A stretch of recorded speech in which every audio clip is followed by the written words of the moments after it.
Hi friends, ಸಾಹಸ ಸಿಂಹ ವಿಷ್ಣುವರ್ಧನ್ ಜೀವನದ ಕತೆ ಗೊತ್ತಾ? ಅವರು ಸಿನಿರಂಗಕ್ಕೆ ಬಂದಿದ್ದು ಹೇಗೆ? ರಾಜ್ಕುಮಾರ್ಗೆ ಗುಂಡು ಹಾರಿಸಿದ್ದು ನಿಜಾನಾ? ಅಣ್ಣ ಅವರ ಅಂತಿಮ ದರ್ಶನಕ್ಕೆ ಬಂದ ವಿಷ್ಣುಗೆ ಬೈದಿದ್ರ ಪಾರ್ವತಮ್ಮ? ವಿಷ್ಣುವರ್ಧನ್ ಕೊನೆಯ ದಿನ ಆಗಿದ್ದೇನು? ದಾದಾರ ಇಬ್ಬರು ದತ್ತು ಮಕ್ಕಳು ಈಗ ಏನ್ ಮಾಡ್ತಿದ್ದಾರೆ? ಎಲ್ಲವನ್ನು ಈ ವಿಡಿಯೋದಲ್ಲಿ ಹೇಳ್ತೀವಿ. ಅದಕ್ಕೂ ಮುನ್ನ ನೀವಿನ್ನೂ ನಮ್ಮ ಚಾನೆಲ್ಗೆ ಸಬ್ಸ್ಕ್ರೈಬ್ ಆಗಿಲ್ಲ ಅಂದ್ರೆ ಈ ಕೂಡಲೇ ಆಗಿ ಪಕ್ಕದ ಗಂಟೆ ಗುರುತಿನ ಮೇಲೆ ಕ್ಲಿಕ್ ಮಾಡಿ. ವಿಷ್ಣುವರ್ಧನ್ ಬಾಲ್ಯ ಹೇಗಿತ್ತು ಗೊತ್ತಾ? ವಿಷ್ಣುವರ್ಧನ್ 1950 ಸೆಪ್ಟೆಂಬರ್ 18ರಂದು ಮೈಸೂರಿನಲ್ಲಿ ಜನಿಸಿದ್ರು. ಇವರ ಅಪ್ಪ ಎಚ್.ಎಲ್. ನಾರಾಯಣರಾವ್, ಅಮ್ಮ ಕಾಮಾಕ್ಷಮ್ಮ. ವಿಷ್ಣುವರ್ಧನ್ ಬಾಲ್ಯದ ಹೆಸರು ಸಂಪತ್ ಕುಮಾರ್ ಅಂತ ಇತ್ತು.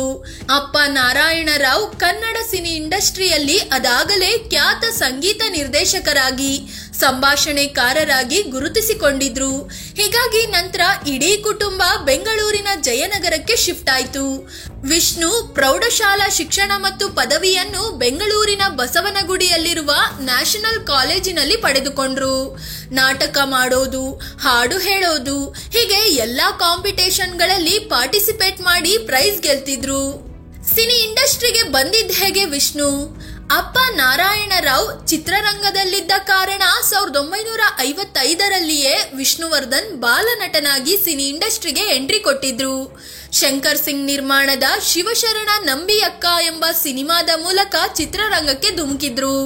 ನಂತರ 1956ರಲ್ಲಿ ಕೋಕಿಲವಾಣಿ ಎಂಬ ಮತ್ತೊಂದು ಸಿನಿಮಾದಲ್ಲೂ ಬಾಲನಟನಾಗಿ ನಟಿಸಿದ್ರು. ನಂತರ ತಮ್ಮ 21ನೇ ವಯಸ್ಸಿಗೆ ಖ್ಯಾತ ನಿರ್ದೇಶಕ ಗಿರೀಶ್ ಕಾರ್ನಾಡ್ ಅವರ ವಂಶವೃಕ್ಷ ಚಿತ್ರದಲ್ಲಿ ಸಣ್ಣದೊಂದು ಪಾತ್ರದಲ್ಲಿಯೂ ನಟಿಸಿದ್ರು. ಸಂಪತ್ ಕುಮಾರ್ ವಿಷ್ಣುವರ್ಧನ್ ಆಗಿದ್ದು ಹೇಗೆ? 1972ರ ಸಮಯದಲ್ಲಿ ಖ್ಯಾತ ನಿರ್ದೇಶಕ ಪುಟ್ಟಣ್ಣ ಕಣಗಾಲ್ ಅವರು ತಮ್ಮ ನಾಗರಹಾವು ಸಿನಿಮಾಗಾಗಿ ನಟನ ಹುಡುಕಾಟದಲ್ಲಿದ್ರು. ಆಗ ಇವರ ಕಣ್ಣಿಗೆ ಬಿದ್ದಿದ್ದೇ ಸಂಪತ್ ಕುಮಾರ್. ಇವರನ್ನ ಕರೆತಂದ ಪುಟ್ಟಣ್ಣ ಅವರ ಹೆಸರನ್ನು ವಿಷ್ಣುವರ್ಧನ್ ಅಂತ ಬದಲಿಸಿ ನಾಗರಹಾವು ಸಿನಿಮಾಗೆ ಬಣ್ಣ ಹಚ್ಚಿಸಿದ್ರು. ಈ ಒಂದೇ ಒಂದು ಸಿನಿಮಾದಿಂದ ಆ ಚಿಗುರು ಮೀಸೆಯ ಹುಡುಗ ಕನ್ನಡ ನಾಡಿನ ಮನೆ ಮಾತಾಗ್ಬಿಟ್ರು. ಗಂಧದ ಗುಡಿ ಸಿನಿಮಾದಲ್ಲಿ ಅನಾಹುತ. ಎಸ್, ನಿಮ್ಗೆಲ್ಲ ಗೊತ್ತಿರೋ ಹಾಗೆ ವರನಟ ಡಾಕ್ಟರ್ ರಾಜ್ಕುಮಾರ್ ಮತ್ತು ವಿಷ್ಣುವರ್ಧನ್ ಗಂಧದ ಗುಡಿ ಸಿನಿಮಾದಲ್ಲಿ ಒಟ್ಟಿಗೆ ನಟಿಸಿದ್ರು. ಈ ಸಿನಿಮಾ ಶೂಟಿಂಗ್ ಸೆಟ್ ನಿಂದಲೇ ಒಂದು ಸ್ಫೋಟಕ ಸುದ್ದಿ ಹೊರಬಂತು. ಅದೇನಂದ್ರೆ ವಿಷ್ಣುವರ್ಧನ್ ಡಾಕ್ಟರ್ ರಾಜ್ಕುಮಾರ್ ಮೇಲೆ ಗುಂಡು ಹಾರಿಸಿದ್ರಂತೆ ಅಂತ. ಅದು ಸತ್ಯಾನ ಸುಳ್ಳ ಅಂತ ಯಾವನೂ ಯೋಚನೆ ಮಾಡ್ಲಿಲ್ಲ. ಬಾಯಿಂದ ಬಾಯಿಗೆ ಹೋಗಿ ಇದು ಇಡೀ ರಾಜ್ಯದಲ್ಲಿ ಪುಕಾರಾಗೋಯ್ತು. ಅಣ್ಣಾವ್ರ ಅಭಿಮಾನಿಗಳು ವಿಷ್ಣುವರ್ಧನ್ ರನ್ನು ದ್ವೇಷಿಸೋಕೆ ಶುರು ಮಾಡಿದ್ರು.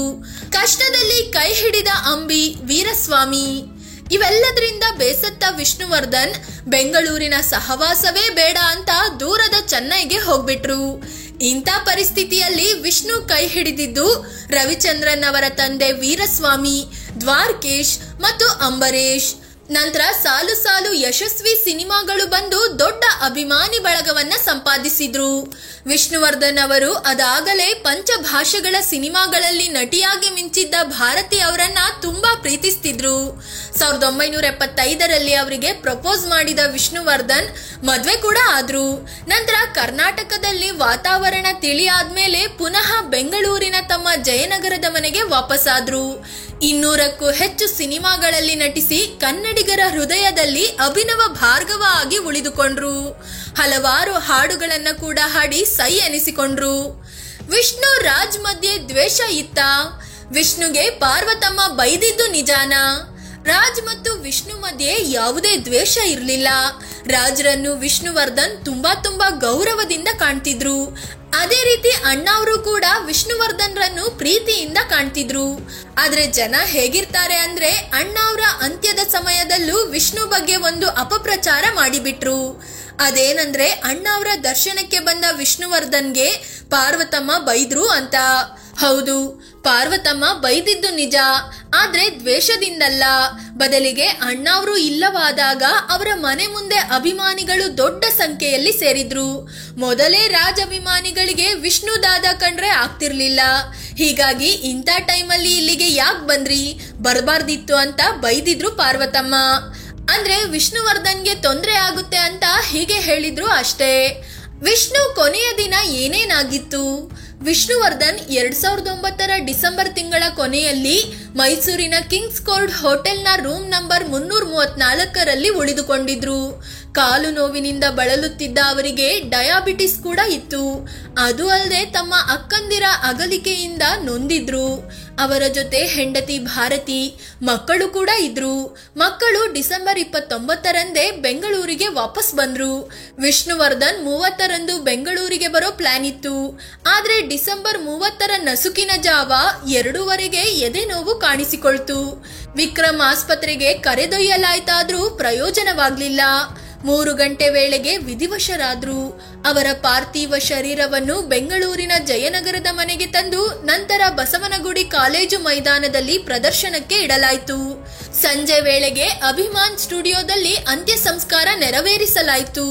ಬೆಳಗ್ಗೆಯಿಂದಲೂ ನೋವಿನಿಂದ ಕೆರಳಿದ್ದ ಅಭಿಮಾನಿಗಳು ವಿಷ್ಣು ದಾದಾರನ್ನು ಮಣ್ಣು ಮಾಡಿದ ಬಳಿಕ ಮತ್ತಷ್ಟು ಕೆಂಡವಾದ್ರು. ವಾಹನಗಳನ್ನ ಜಖಂ ಮಾಡಿದ್ರು. ಕಟ್ಟಡಗಳ ಮೇಲೆ ಕಲ್ಲೆಸೆದ್ರು. ಹಲವು ಪೊಲೀಸರು ಗಾಯಗೊಂಡ್ರು ಕೂಡ. ಜನಸಾಗರವನ್ನು ಕಂಟ್ರೋಲ್ ಮಾಡೋಕೆ ಪೊಲೀಸರು ಲಾಠಿ ಚಾರ್ಜ್ ಮಾಡಬೇಕಾಯ್ತು. ರಬ್ಬರ್ ಗುಂಡುಗಳನ್ನು ಕೂಡ ಹಾರಿಸಿದ್ರು. ಲೆಕ್ಕವಿಲ್ಲದಷ್ಟು ಜನರನ್ನ ಅರೆಸ್ಟ್ ಕೂಡ ಮಾಡಲಾಗಿತ್ತು. ಶಾಲಾ ಕಾಲೇಜುಗಳಿಗೆ ರಜೆ ಘೋಷಿಸಲಾಗಿತ್ತು. ಕೊನೆಗೆ ಪತ್ನಿ ಭಾರತೀಯೇ ಮುಂದೆ ಬಂದು ವಿಷ್ಣುವರ್ಧನ್ ಶಾಂತಿಯನ್ನ ಇಷ್ಟಪಡ್ತಿದ್ರು. ದಯವಿಟ್ಟು ಸಮಾಧಾನದಿಂದ ವರ್ತಿಸಿ ಅಂತ ಬೇಡಿಕೊಳ್ಬೇಕಾಯ್ತು. ಇಬ್ಬರು ಹೆಣ್ಮಕ್ಕಳನ್ನ ದತ್ತು ಪಡೆದಿದ್ದ ದಾದಾ. ಕರುಣಾಮಯಿ ವಿಷ್ಣುವರ್ಧನ್ಗೆ ಮದುವೆ ಆಗಿ ಹಲವು ವರ್ಷಗಳಾದ್ರೂ ಮಕ್ಕಳಾಗ್ಲಿಲ್ಲ. ಇಬ್ಬರು ಹೆಣ್ಮಕ್ಕಳನ್ನ ದತ್ತು ಪಡೆದುಕೊಂಡ್ರು. ಅವರಲ್ಲಿ ಮೊದಲನೆಯವರು ಕೀರ್ತಿ, ಎರಡನೆಯವರು ಚಂದನ. ಮೊದಲ ಮಗಳು ಕೀರ್ತಿಯನ್ನ ನಟ ಅನಿರುದ್ಧ್ಗೆ ಕೊಟ್ಟು ಮದುವೆ ಮಾಡಿದ್ರು. ಸದ್ಯ ಈ ದಂಪತಿಗೆ ಇಬ್ಬರು ಮಕ್ಕಳು. ಮೊದಲ ಮಗ ಜ್ಯೇಷ್ಠ, ಎರಡನೆಯವರು ಮಗಳು ಸೋನಾ. ಇನ್ನು ಭಾರತಿಯವರನ್ನ ಇವರೇ ನೋಡಿಕೊಳ್ತಿದ್ದಾರೆ. ಅಲ್ಲದೆ ವಿಷ್ಣುವರ್ಧನ್ ಅವರ ಕನಸಿನ ಮನೆಯನ್ನ ನಿರ್ಮಿಸಿ ಅವರ ಇಷ್ಟದಂತೆ ಮನೆಗೆ ವಲ್ಮೀಕಾ ಅಂತ ಹೆಸರಿಟ್ಟಿದ್ದಾರೆ. ಸದ್ಯ ಅದೇ ಮನೆಯಲ್ಲಿ ಸುಂದರ ಜೀವನ ಸಾಗಿಸ್ತಿದ್ದಾರೆ. ಅಂದ ಹಾಗೆ ಕೀರ್ತಿ ಅವರು ಕಾಸ್ಟ್ಯೂಮ್ ಡಿಸೈನರ್ ಆಗಿ ಕಾರ್ಯನಿರ್ವಹಿಸುತ್ತಿದ್ದಾರೆ. ನಟ ಅನಿರುದ್ಧ್ ಬಗ್ಗೆ ನಿಮ್ಗೆಲ್ಲ ಗೊತ್ತೇ ಇದೆ. ವಿಷ್ಣುವರ್ಧನ್ ಎರಡನೇ ಮಗಳು ಏನ್ ಮಾಡ್ತಿದ್ದಾರೆ? ಕೀರ್ತಿ ಅವರು ಮೀಡಿಯಾಗಳಲ್ಲಿ ಆಗಾಗ ಕಾಣಿಸ್ತಿರ್ತಾರೆ. ಆದ್ರೆ ಎರಡನೇ ಮಗಳು ಚಂದನ ಎಲ್ಲಿಯೂ ಕಾಣಿಸಿಕೊಳ್ಳಲ್ಲ. ಆದ್ರೆ ವಿಷ್ಣುವರ್ಧನ್ ಅವರ ಕನಸಿನ ಮನೆಯ ಗೃಹ ಪ್ರವೇಶದ ಟೈಮ್ನಲ್ಲಿ ಚಂದನ ಕಾಣಿಸಿಕೊಂಡಿದ್ರು. ಚಂದನ ಅವರು ಫಾರಿನ್ ನಲ್ಲಿ ಸೆಟಲ್ ಆಗಿದ್ದಾರೆ ಅಂತೆಲ್ಲ ಸುದ್ದಿ ಆಗಿತ್ತು. ಆದ್ರೆ ಅವರು ತಮ್ಮ ಗಂಡನ ಜೊತೆ ಬೆಂಗಳೂರಿನಲ್ಲಿಯೇ ವಾಸವಾಗಿದ್ದಾರೆ ಎನ್ನಲಾಗ್ತಿದೆ. ಮೀಡಿಯಾ ಮುಂದೆ ಬರಲು ಇಷ್ಟವಿರದ ಕಾರಣ ಅವರು ಎಲ್ಲಿಯೂ ಕಾಣಿಸಿಕೊಳ್ಳಲ್ಲ. ಫ್ರೆಂಡ್ಸ್, ಇದು ಸಾಹಸ ಸಿಂಹ ಅಭಿನವ ಭಾರ್ಗವ ಡಾಕ್ಟರ್ ವಿಷ್ಣುವರ್ಧನ್ ಜೀವನದ ಕಥೆಯನ್ನು ನಿಮ್ಮ ಮುಂದಿಡೋ ಪ್ರಯತ್ನ. ಇವರು ಇಲ್ಲವಾಗೆ 14 ವರ್ಷ ಕಳೆದಿದೆ. ಆದ್ರೆ ಇವರ ಹೆಸರಲ್ಲಿ ಒಂದು ಸ್ಮಾರಕ ರಚನೆಯಾಗಬೇಕು ಅನ್ನೋ ಅಭಿಮಾನಿಗಳ ಕನಸು ಇಂದಿಗೂ ಈಡೇರಿಲ್ಲ. ಈ ಬಗ್ಗೆ ನಿಮ್ಗೆ ಏನ್ ಅನ್ಸುತ್ತೆ ಅಂತ ಕಾಮೆಂಟ್ ಮಾಡಿ ಹೇಳಿ. ಜೊತೆಗೆ ನೀವಿನ್ನೂ ನಮ್ಮ ಚಾನೆಲ್ಗೆ ಸಬ್ಸ್ಕ್ರೈಬ್ ಆಗಿಲ್ಲ ಅಂದ್ರೆ ಈ ಕೂಡಲೇ ಆಗಿ ಪಕ್ಕದ ಗಂಟೆ ಗುರುತಿನ ಮೇಲೆ ಕ್ಲಿಕ್ ಮಾಡಿ. ಧನ್ಯವಾದ.